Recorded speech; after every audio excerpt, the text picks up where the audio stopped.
They found my sister's body. So mangled, so broken, it was barely recognizable. The autopsy report stated she was still alive when they buried her. The killer was only 13, too young to be charged as an adult. And the ringleader. He even had the audacity to show up at our house, sneering, "Watch out. I'll kill your whole family. I'm just a minor anyway." That same year, my dad was caught in the machinery at the factory. When they found him, his body had been flattened into a thin, unrecognizable mass. The company paid out $300,000. My mom took the money, told me she had to go away for a while, and made me promise to stay home and do my homework. She never came back. My grandpa took me in, but 6 months later, one morning, he just never opened his eyes again. From then on, the whole town whispered that I was a jinx, a black cloud. No one wanted me near. A distant uncle, who came for Grandpa's funeral, heard my story and sighed. "Poor kid. Let me take her in." His decision to adopt me was unilateral. He never discussed it with my aunt. As I stepped through their front door, I politely greeted her. My aunt acted as if she hadn't heard me, turning her back and walking straight into the house. I stood with my head down at the threshold, hands fidgeting, unsure what to do. My uncle sighed, about to speak when he suddenly heard the patter of small feet approaching. In my blurred vision, a small head with pigtails tied high popped into view. You're my cousin, right?" The tiny girl, only reaching my waist, giggled and grabbed my hand. "Come on in. Don't just stand at the door. I saved some candy for you." This sunny little girl was my uncle's daughter, my cousin. Lily was an angel in my life. Once inside, she chatted excitedly, pulling me to see the room she'd decorated just for me. On the bed was her favorite doll, a welcoming gift. When it was time for dinner, my aunt, still upset, refused to come out of her room. Lily scurried in, giggling, and told her aunt, "It's rude not to say hello to our new guest, Mom. You're heartless. Half of my stuff will be shared with her now, you know. Who are you doing this for, anyway?" Lily tugged on her aunt's arm, whining, "I don't mind sharing with her." My aunt glared at Lily, then narrowed her eyes, scrutinizing me for a long moment. Finally, her voice softened. "Dinner's ready." I expected that first meal to be unbearable, but thanks to my little cousin, the atmosphere was surprisingly warm, and we finished dinner in cheerful spirits. After eating, I quickly got up to clear the table.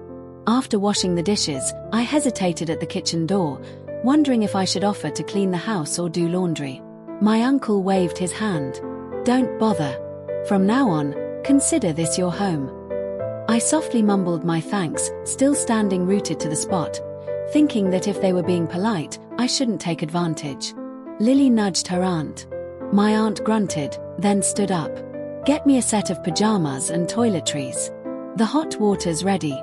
Go take a shower and change. You've been traveling all day, get some rest." This unexpected kindness brought tears to my eyes. Fearing I couldn't hold them back, I quickly bowed my head and hurried into the bathroom. When I came out after showering, my uncle and aunt had already retired to their room. Only Lily sat on the sofa, swinging her legs, waiting for me. Seeing me, she scurried over, holding a plate of sliced watermelon. "Have some watermelon. I cut it myself. The sweetest piece in the middle, I saved just for you." Since my dad passed, no one had shown me such care. Looking at my adorable cousin, my fragile composure shattered instantly. My nose stung, and I burst into tears. Lily set the plate down, then clumsily climbed onto the sofa next to me, hugging my head like an adult comforting a child. "Don't cry, big sister. My mom just has a tough exterior. She's actually the best person in the world. From now on, this is your home, and we're a family." Hearing those words, my tears flowed even harder. Okay, don't cry anymore." Lily soothed, gently patting my back like an adult comforting a baby. "Let's go to our room. Don't let Mom and Dad hear you and scold us." I cried for a while longer, my emotions gradually settling, allowing my sister to take my hand and lead me to our room. This time, I truly felt like I was home. After that, my uncle arranged for me to go to school. After school, I'd help my aunt with some chores. Especially when she saw me regularly helping Lily with her homework, my aunt's expression gradually softened. One day after school, as I stepped through the door, Lily blindfolded me, saying she had a surprise. She led me into the room, and when I opened my eyes, I saw my uncle and aunt holding a birthday cake with 15 candles. Happy birthday, Sarah. My dad was always away for work since I was little, and my mom never paid any attention to me. I couldn't even remember my own birthday. I had never dared to dream of having a birthday cake. Make a wish and blow out the candles. My aunt brought the cake closer to me. It felt like a dream. I couldn't believe it, asking several times, "Is this really for me?" After they confirmed, tears welled up again, uncontrollable. My aunt flustered, clumsily trying to comfort me. "Sweetheart, I know everything you've been through these past few years. You've suffered so much. From now on, consider this your home, and we are your family." I burst into louder sobs, but my heart felt a warmth I'd never known. It was strange. A warmth like sunshine piercing through the darkest years of my life. That happy moment was a brilliant light in my dark existence. In a flash, it was my high school graduation, and I was accepted into law school. To celebrate, my aunt cooked a table full of delicious dishes. My uncle brought out a long-aged bottle of bourbon, asking if I wanted to try some. I was a little curious but too shy to say anything. My aunt didn't wait for my answer. She brought out 3 glasses and started pouring. "You're a young woman now. You can have a little at home. First, to taste it and know the flavor, and second, to understand your limit. You'll have to take care of yourself when you're away at college.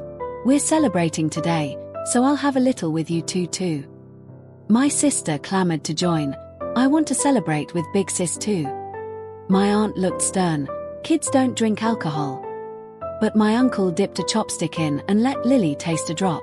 Lily immediately made a face, sticking out her tongue, and quickly grabbed her juice glass, chugging it down. My uncle raised his glass, and I quickly used both hands to clink glasses with him. Taking a small sip, a hot warmth spread from the back of my tongue down to my stomach. My aunt put a piece of braised pork hock on my plate, reminding me not to drink on an empty stomach, always to eat while drinking. After one glass, my aunt asked if I wanted another. I felt a slight buzz, but I could handle it. I nodded. After a few more glasses, my head started to feel light, and my mouth wouldn't stop moving. "Uncle, Aunt, I know taking me in caused you a lot of trouble. I'm truly grateful that you agreed to raise me. I will definitely study hard, find a good job afterward, and earn money to repay you both." My uncle placed his glass on the table. "We took you in not because we expect anything in return. This house may not be rich, but we have enough food and clothes. And we'll have our pensions later. You need to study well, but not for us, for yourself. When you go to college, study what you love."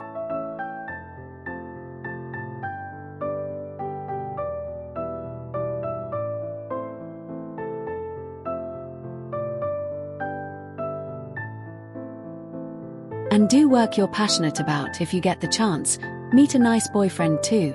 Don't put too much pressure on yourself. Whatever happens, we'll be here to support you.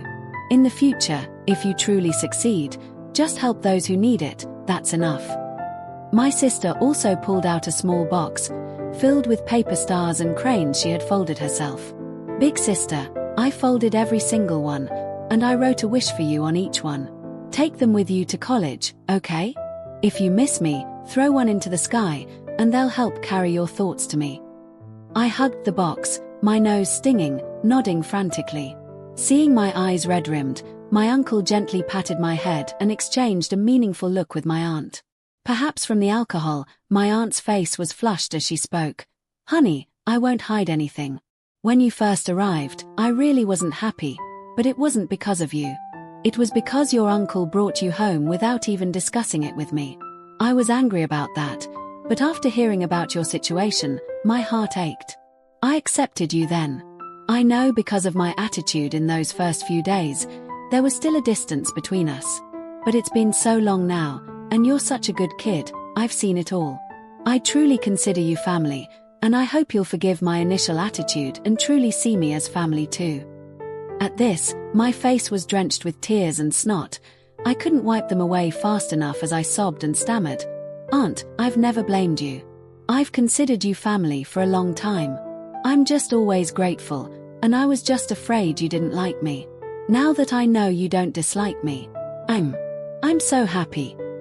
I was so overwhelmed, I didn't know how to express myself.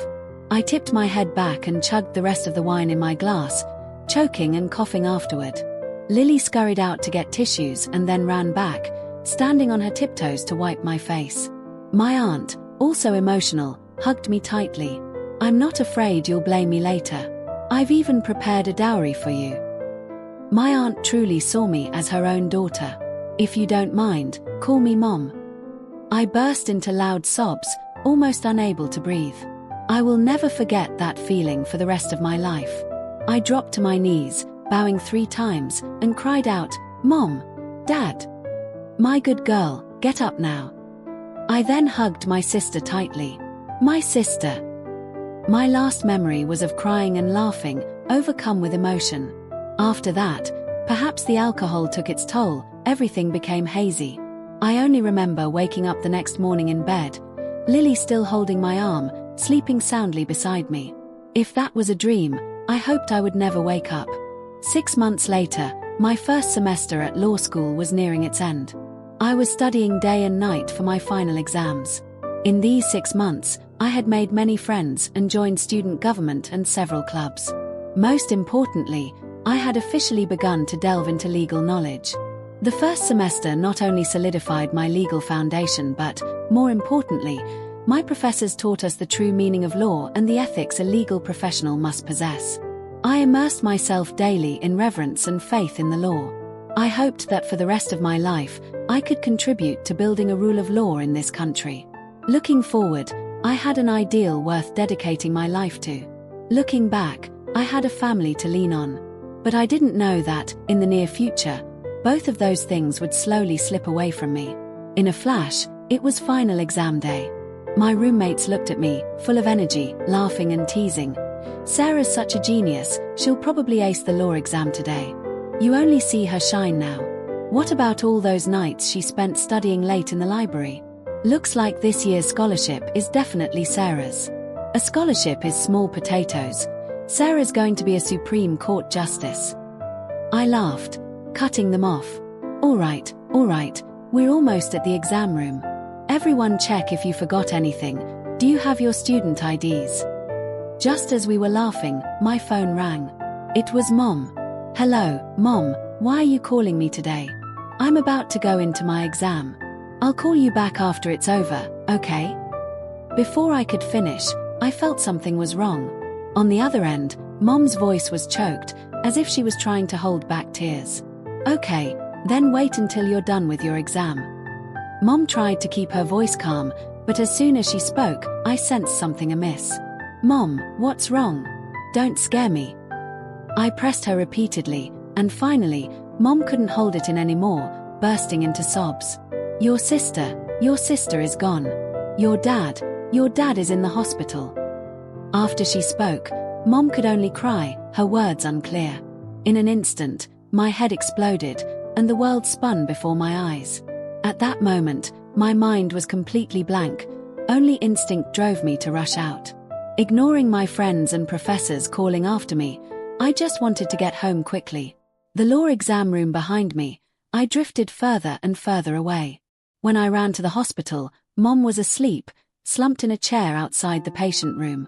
I took off my coat and draped it over her, sitting down beside her, gently resting her head on my shoulder. But with just a slight movement, Mom woke up. Seeing her eyes open, I immediately asked, "Mom, where are Dad and Lily? How are they?" Mom's emotions had been more stable, but as soon as she heard me ask, she suddenly collapsed again, covering her face and crying. At this moment, a doctor approached, asking gravely, "Are you family members of the patient?" We nodded. "I'm his wife, and this is his daughter." The doctor took out a surgical consent form and told us the patient's condition was initially stable, but upon waking, he became agitated, and his blood pressure spiked, leading to a brain hemorrhage. Fortunately, he was already in the hospital, and we were able to intervene quickly, which initially prevented a worse outcome. Now, we need to perform cranial surgery as soon as possible. May I ask who will sign this consent form?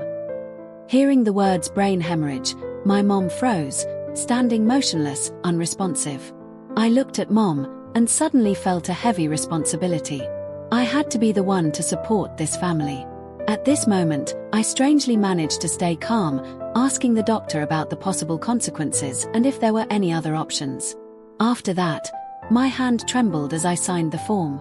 Because my parents had officially added me to their family's household registration, my signature held legal effect. After signing, I thought for a moment, then pretended to be an adult, pulling out all the cash from my pocket and handing it to the doctor, slipping it into his coat pocket. The doctor took it, immediately turned, and walked into the operating room. I sat waiting with Mom outside the operating room.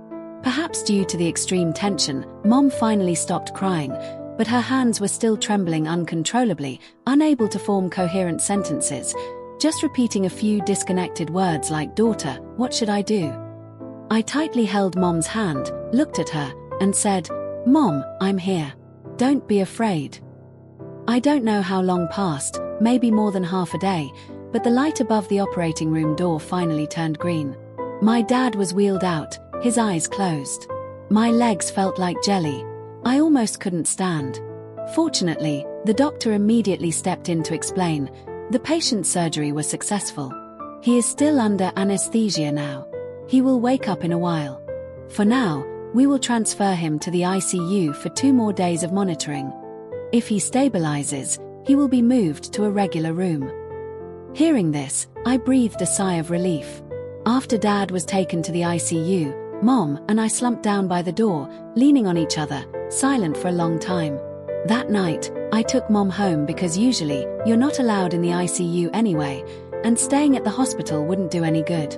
Mom didn't want to eat anything, so I just made her some millet porridge. We sat facing each other, each burdened by our own sorrow, silently eating the porridge. No one spoke. The atmosphere was eerily quiet. Initially, I planned to wait until we finished eating to ask, but I couldn't hold it in. I tried to sound casual as I spoke. "Where's Lily? Did Mom take her to a relative's house?" Mom seemed not to hear, still bowing her head and eating porridge. "Dad's in the hospital. It's good that Lily isn't home. She's so timid, if something happened, it would scare her. I even bought her that hair clip she's wanted for a long time. It's a shame I rushed back so quickly, I forgot to bring it." I kept babbling, each sentence a new thought, speaking faster and more incoherently. The other day she asked me if I had a boyfriend yet, and she idolized that singer she liked, my sister. By the end, I didn't even know what I was saying anymore. After we ate, Mom took me back to the hospital, directly to the basement. Mom and I stood in front of the cold room door, silent for a long time. Finally, Mom said, "Go inside and say goodbye to your sister." After signing in, the attendant led us to a body. My hand trembled as I reached to unzip the body bag, but Mom stopped me. "Don't look, I'm afraid you won't be able to bear it."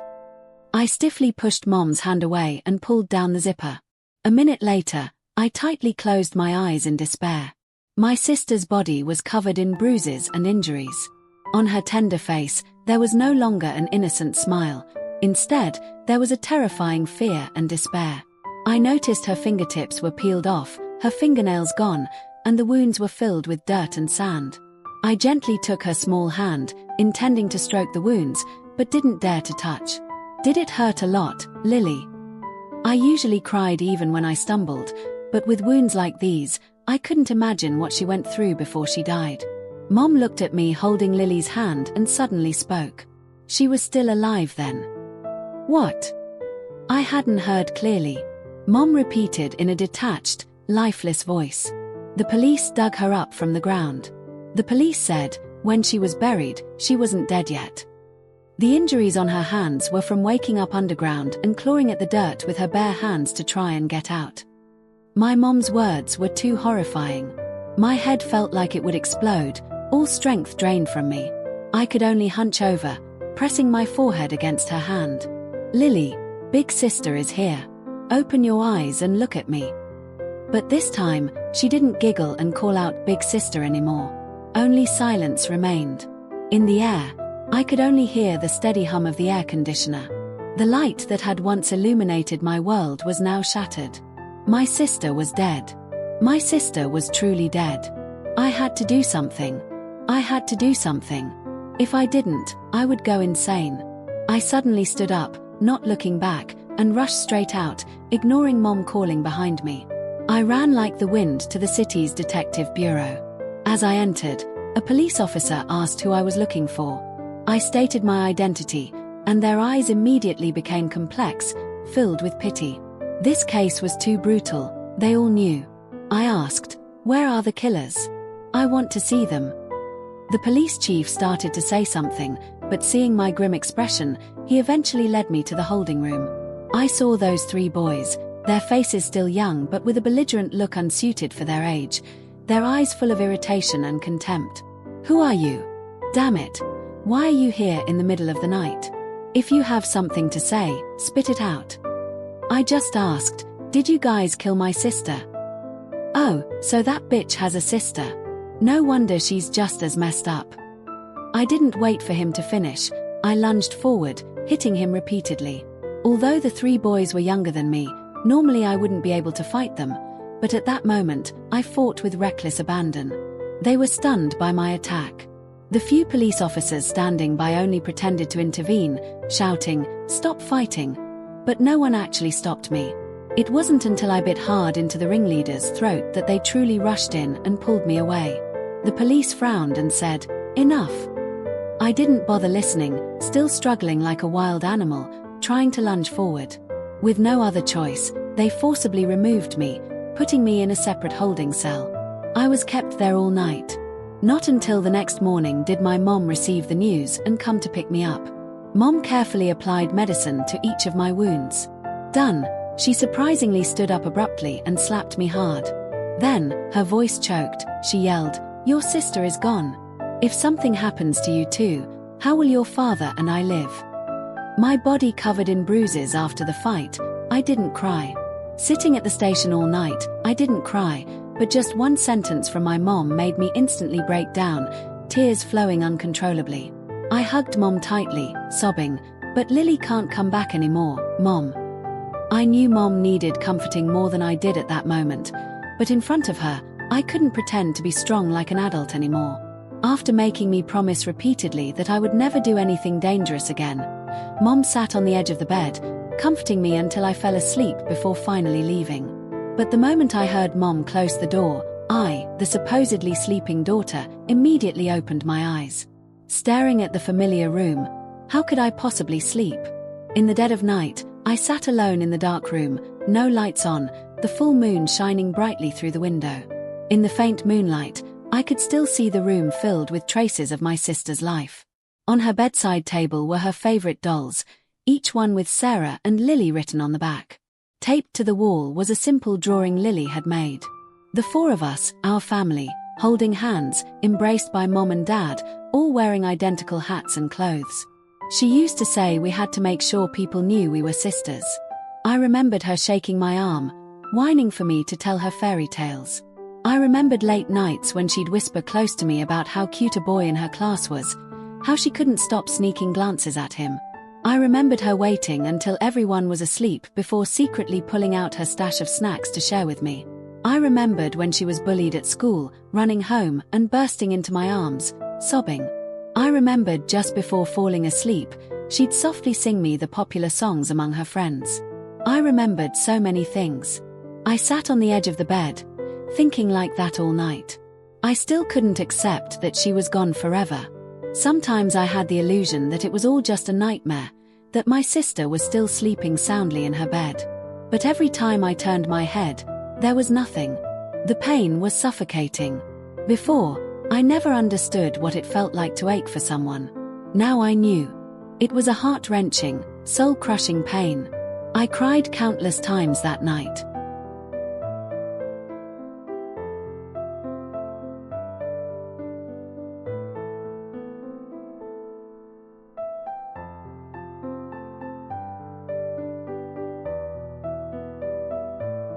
2 days later, my father was transferred to a regular hospital room.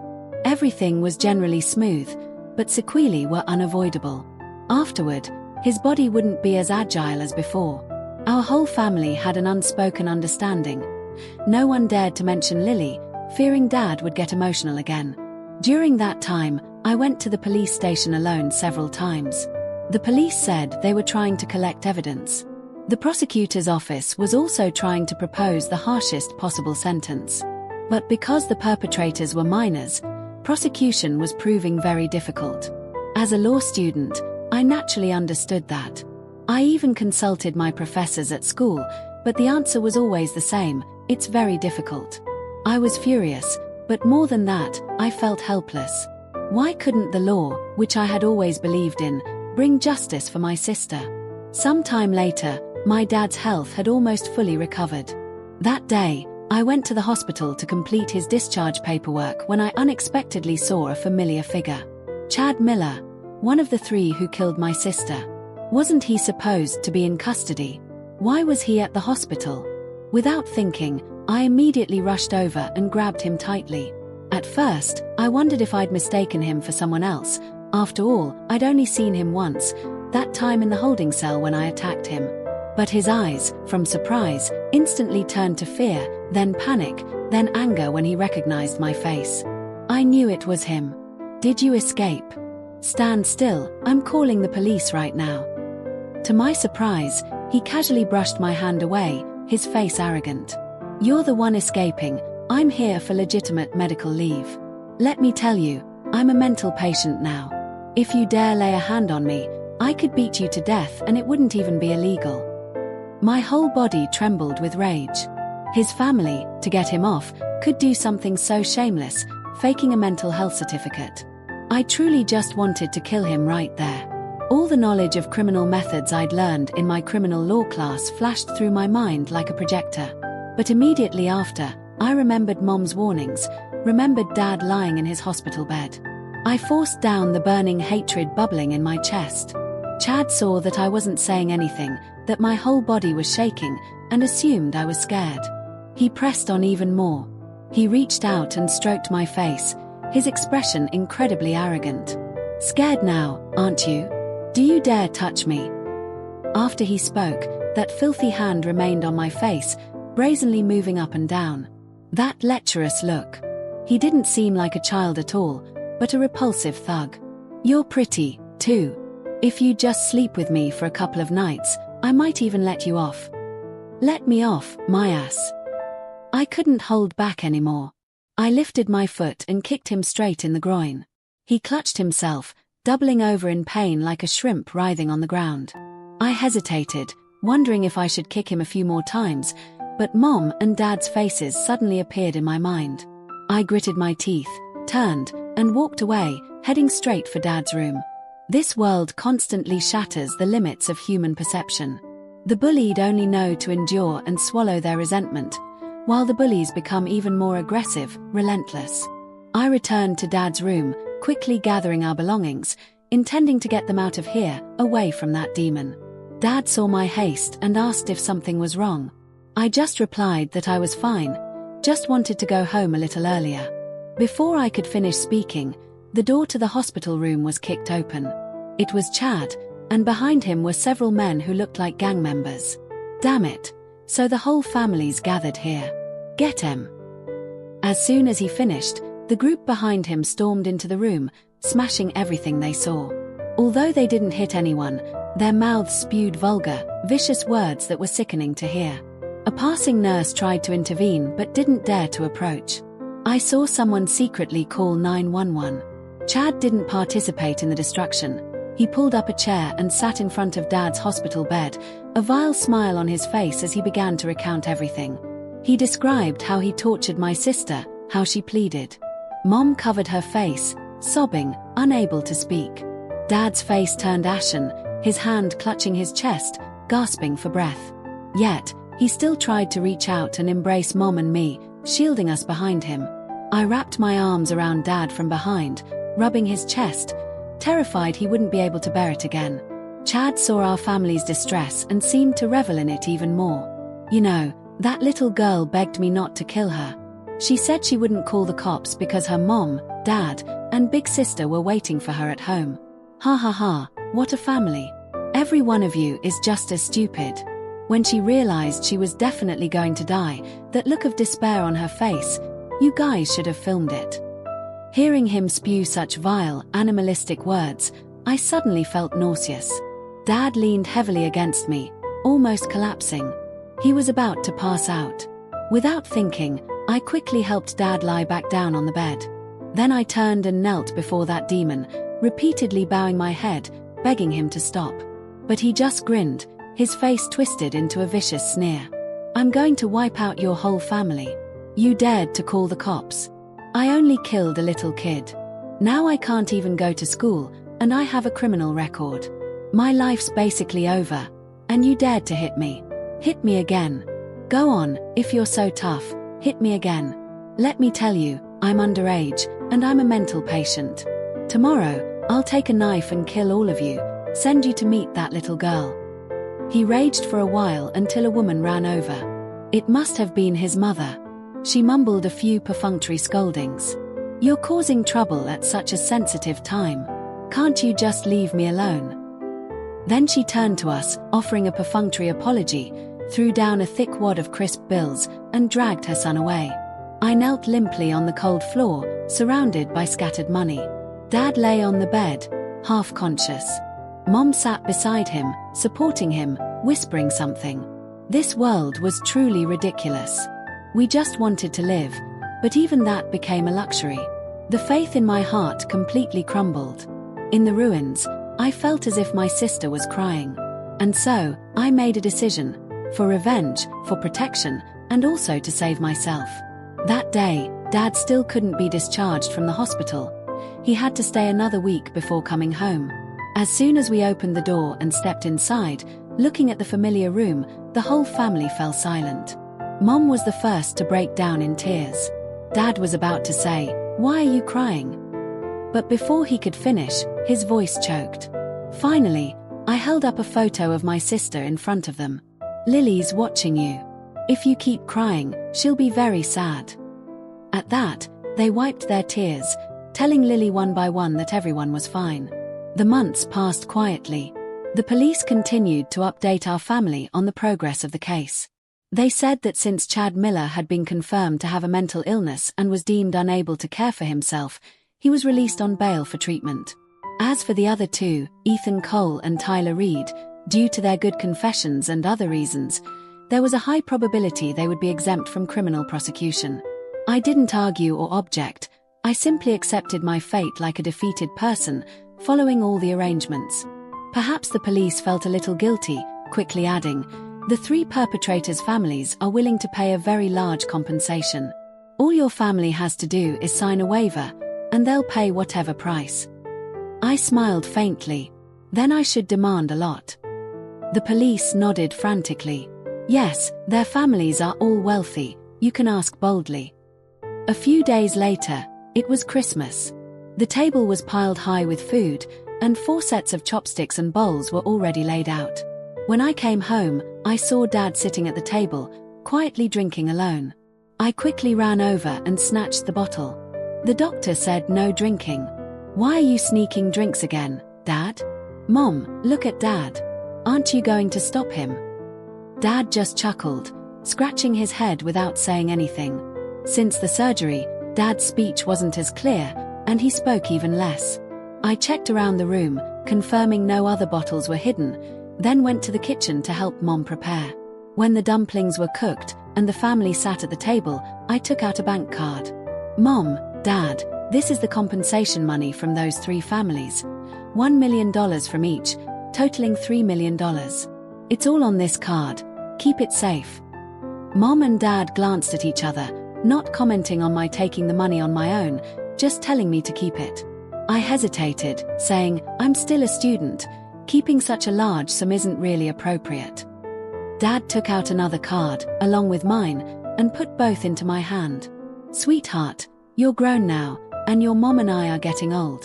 From now on, all decisions for the family will depend on you. We're old, and our health isn't great. Who knows what tomorrow holds? This card is the money your mom and I saved as a dowry for you and Lily. Now that it's all yours, it's also a chance for you to practice managing finances early. I was about to refuse when Mom interjected. Listen to your father, you're our daughter after all, this money will be yours someday anyway, right? If your parents end up in the hospital again, we'll be counting on you to pay the medical bills. I clutched the 2 cards tightly in my hand, looked up at the 2 dearest people in my life, and affectionately scolded them with red eyes. It's Christmas, and you 2 are talking about such bad luck. Shame on you. After the holidays, school started again. I bid farewell to my parents and boarded the high-speed train back to New York. But at the second stop, I quietly got off. Leaving the station, I went into a public restroom and changed into a different set of clothes. Then I caught an intercity bus, heading back to J-City. I knew that Demon wouldn't let me and my parents go. I also knew we couldn't wait for justice. If it were just me, perhaps I would still have hope in the law. But there were my parents, I couldn't gamble with their safety.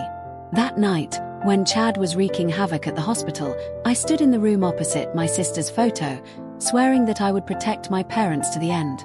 It was at that moment that I made up my mind. If the law couldn't punish Chad Miller, I would take matters into my own hands. I had asked my professors at school for help. They introduced me to an alumna named Brenda Lee, currently a lawyer in the area, who knew many influential people. I asked her about Chad's whereabouts. Although Chad was currently out on bail for treatment, he couldn't move around freely. He was mainly allowed to appear at his private residence, the hospital, and a few other court-approved locations. But sometimes, he would secretly go to a suburban mansion to throw parties. Staring at that information, I thought to myself, you've exploited loopholes in the law to escape justice, and you don't even know how to keep a low profile. Then you can only die by your own arrogance. Memorizing all the information, I thanked Brenda. She looked at me for a moment, then reminded me, still prioritize your studies. If anything happens, just find me anytime. I rented a small room near Chad's mansion. While he wasn't home, I secretly climbed into the mansion to scope out the interior layout. The following days, I just stayed at the hotel across the street, monitoring every movement from the mansion. After waiting for 3 days with nothing happening, I started to get impatient. The start of the semester was approaching. If I didn't return to school in 2 more days, my professors would definitely call home. If my parents found out, they would certainly stop me. Thinking this, I suddenly hoped that Chad would act out as usual, the sooner the better. I sighed, intending to go downstairs to buy something to eat. As soon as I opened the room door, a figure immediately slammed their shoulder into the door, forcing me backward. Immediately after, a few more figures rushed into the room. Before I could even clearly see anyone's face, I was pinned down to the floor. I tried to crane my neck towards the knife on the table. It was too far. A powerful blow landed directly on my head. I lost consciousness. When I woke up, I found myself in an abandoned warehouse, tightly bound to a wooden chair. Before me was the face of the demon, Chad Miller. He wore a lecherous smile as he looked at me. Do you know my house has surveillance cameras? The hotel you rented is also owned by my family. I know everything you've done, every little detail. I gritted my teeth, saying nothing, just staring at him coldly. Annoyed by my gaze, Chad raised his fist and punched me directly in the face. Blow after blow, blood streamed down my face. Don't you know how to fight? How do you like it now? I forced open my swollen eyes and spat a mouthful of blood and saliva into his face. Chad wiped his face, not getting angry. Instead, he laughed. His laugh was so vile, it made me nauseous. I like your type. Your sister was boring as hell, just crying and begging, no fun at all. As he spoke, he started ripping my clothes. Keep resisting, the more you fight back, the more excited I get. I watched him do as he pleased, then suddenly lifted my head, addressing the 2 men standing behind him, my voice dripping with sarcasm. Why aren't you 2 joining in? Not bored of just watching? Or are you 2 just not capable? Chad turned to look at the 2 men, frowning, seemingly annoyed by the interruption. You 2 get out first. I'll finish up here, Then it's your turn. I want to see how long this little girl can last. I had been thoroughly searched. I had no weapons left. And what could I, an unarmed girl, possibly do to him? Even though he was underage, Chad confidently untied the ropes binding me, making it easier to undress me. I lost my support, my body collapsing to the ground like a helpless slab of meat. Chad became more and more excited. In just a few movements, he stripped all the clothes from my body. Then, with bloodshot eyes, he lunged to pin me down. I tightly hugged my head, trying to stop him from getting closer. Seeing this, Chad didn't get angry. His filthy hands just continued to grope me. Just as he braced one hand on the ground, his other hand fumbling over my body, I suddenly swung my right hand, which had been covering my head. He abruptly widened his eyes, clutching his neck in horror. Blood gushed through his fingers, unstoppable. He tried to scream but no sound came out. Blood had surged back into his trachea. Chad, at that moment, was like a fish pulled out of water, convulsing in vain. I lay on the ground, watching him struggle, taking advantage of the moment before he died to mock him madly. So, you can die even if you're a minor and a mental patient. Huh? I thought killing you was impossible. You thought I didn't know your mansion had cameras. I deliberately stirred the pot to make you fall into my trap and lead me to this deserted place. See? I even let you choose your own burial ground. You're trying to ask me what I used to cut your throat, aren't you? Ever since I came back, I hid a small razor blade in my hair bun. I always made you focus on the knife on the table. That's why you didn't thoroughly search me. But that's all I needed to slit your throat. The only mistake was that I didn't expect you to hit me so hard. Now, I'm afraid I can't escape. It is my first time killing someone, after all. It's a shame those other two animals are still out there, living carefree. Mom, Dad, I'm sorry. I can't be with you to take care of you anymore. I kept rambling, unsure at what point Chad stopped breathing. I had no strength left to get up. I could only lie there, waiting for Chad's thugs to come in and discover the bloody scene. The large door slammed open, sunlight streaming through the threshold, tearing through the darkness of the gloomy room. I squinted from the brightness, unable to clearly see the face of the person who entered. Hazily, I thought it was my dad. When I woke up, I found myself in a clean room. Mom was slumped right beside the bed, watching over me the whole time. The morning sun outside the window shone down on her, quietly and gently. Just then, Dad walked in.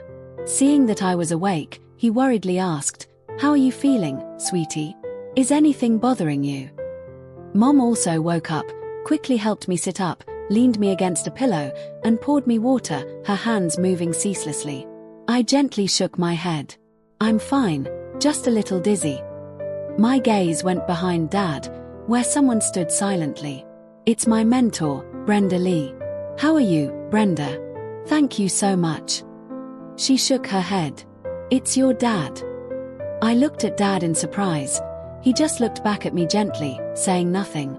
"When you came to me asking for information, I felt something was off about you. So, in fact, I had people follow you too. But they couldn't keep up. Your tailing skills are quite good, actually. So I decided to reveal the information to your dad. After all, no one understands a child better than their father. Even though he couldn't find you, he quietly lingered near Chad's mansion every day." Brenda sighed. "When they took you, he happened to see it. He called me for help while single-handedly pursuing them. Because his legs are weak, he even got lost at times.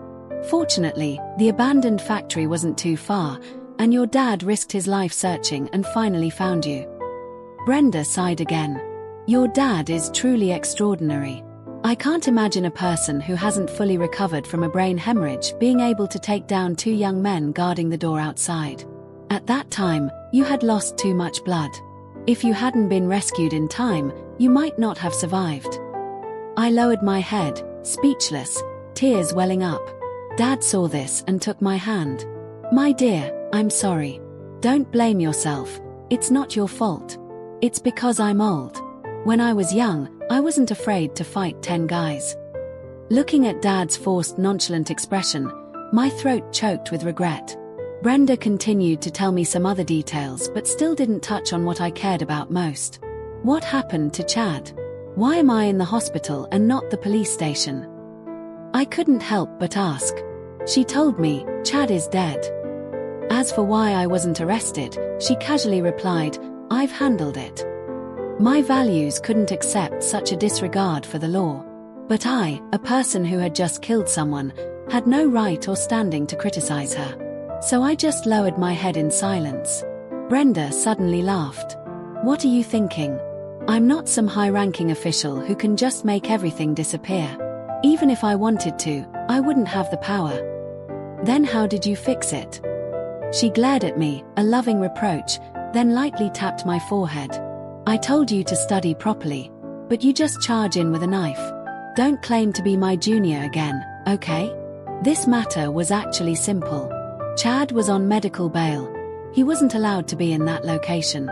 I investigated the connections his family used to bribe people in the police system and warned them that if they dared to report you, I would expose everything, and I made sure I could expose it all the way up to the state level. Those people in the department who took the money would be the first to suffer. People like that walk a fine line between light and dark. If they were implicated, Chad's own parents would be in danger of their lives. A family that can raise a son like Chad is essentially a refined form of individualism. Besides the warning, I also gave them a compensation. They previously compensated your family $1 million. I used that exact money to pay them back $1 million. So it's even. After hearing this, I felt like I was dreaming. I was stunned for a moment before quickly bowing my head and thanking her. Brenda spoke lightly, but I realized she must have used a lot of connections, even offending others, for my sake. More importantly, she had just given me a valuable lesson.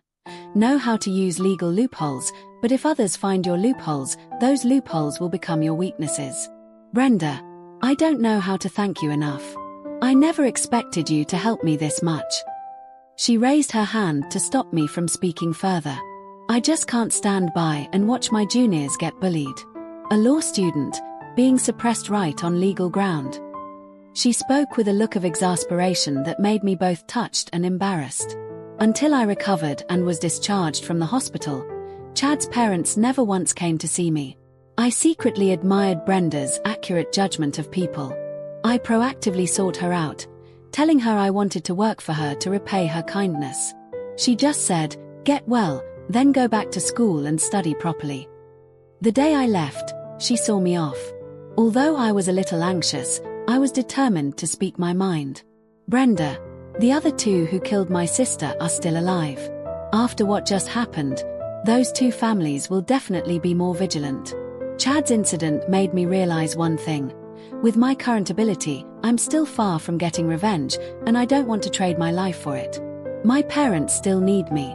Brenda, I want to follow you every holiday, in turn, learn skills, and consider it my way of repaying you.